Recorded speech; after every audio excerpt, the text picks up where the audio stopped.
You are the man who gave them the power to destroy themselves. And the world is not prepared. Now I am become death, the destroyer of worlds.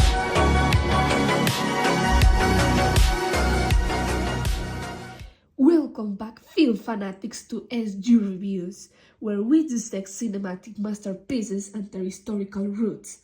I'm Sarah, and today we're diving deep into Christopher Nolan's most epic movie of all time, Oppenheimer, released in 2023. During World War II, General Leslie Groves Jr. appoints physicist J. Robert Oppenheimer to work on the top-secret Manhattan Project. Oppenheimer and a team of scientists spent years developing and designing the atomic bomb. Their works come to fruition on July 16 of 1945 as they witness the world's first nuclear explosion, forever changing the course of history. Anytime Christopher Nolan releases a new film, there's a lot of excitement, obviously.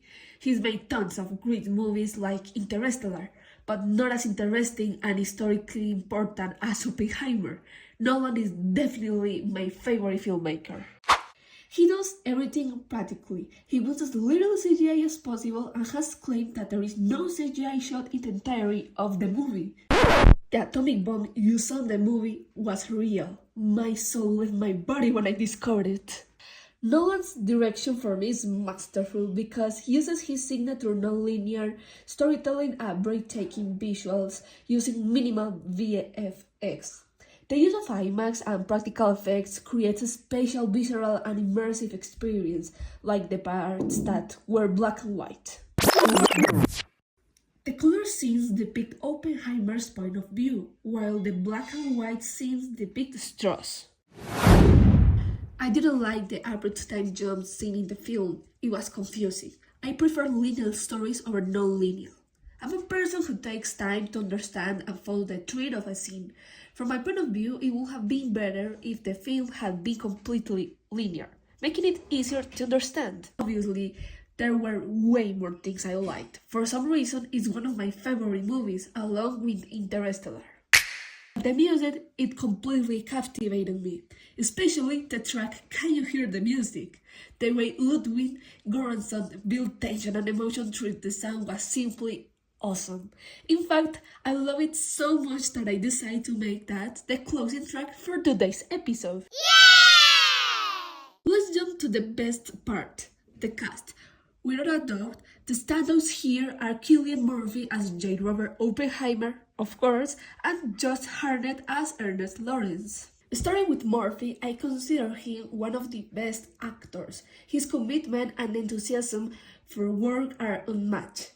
They are definitely the best. His previous roles in films like in Inception and The Dark Knight convey to brilliance, anguish, and moral weight of the character in a way that leaves you completely immersed in his journey. And on the other side, we have Josh Hartnett. Unlike many supporting characters, Hartnett makes Lawrence feel fully realized, with a resonant presence. His ability to convey the camaraderie and rivalry with Oppenheimer. Both did a magnificent job, making the film a true experience. Oppenheimer is definitely one of the best films of the century. Of course, everyone has a different opinion, but you can't deny the plot is one of the best.